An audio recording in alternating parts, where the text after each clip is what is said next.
አቡነ ገብረ መንፈስ ቅዱስ ወደ ዝቋላ ሲሄዱ 3 ሽማግሌ ሰዎች አገኙ። እግዚአብሔር ዘናል ጥቂት አዝለሸኝ ደክሞናል አሉ። እሺ ብሎ አንዱ ሽማግሌ ተሸክመው ሲሄዱ እሳቸው ሽማግሌ ሆይ ደክሟል፣ እህል በልተህ ስለማታውቅ ደክሟል፣ እዚህ ይበቃል አሉ። የት ታውቀኛለህ አሉ። አቡነ ገብረ መንፈስ ቅዱስን እዘለኝ ያለው ሽማግሌ ደክሟል፣ እዚህ ይበቃል አሉ። ሂድና ጓደኞችን አምጣቸው አመጡ። ሁለቱንም አመጡ።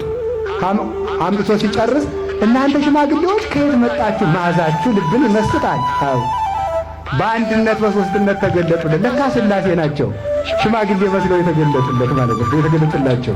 ስለዚህ አብ ምን ይላል ደራሲው? ስለዚህ ምን አለ? አብ በዘባኑ ወልድ በዘባኑ መንፈስ ቅዱስ በዘባኑ ዘሐዘሉ ወበኪዳኑ ብሎ ይናገራል። ተመልከቱ። አብ ወልድ መንፈስ ቅዱስን ለማዕዘል የበቃ ማን? አቡነ ገብረ መንፈስ ቅዱስ። እግዚአብሔር በሽማግሌ አምሳል የተገለጠላቸው ሰው እኮ እግዚአብሔር የሚገለጥልኝ መስለው እንደው የሆነ ንጉሥ መስሎ እያንጸባረቀ ነው። እግዚአብሔር ነዳይ መስሎ ይመጣል። እግዚአብሔር ሽማግሌ መስሎ ይመጣል።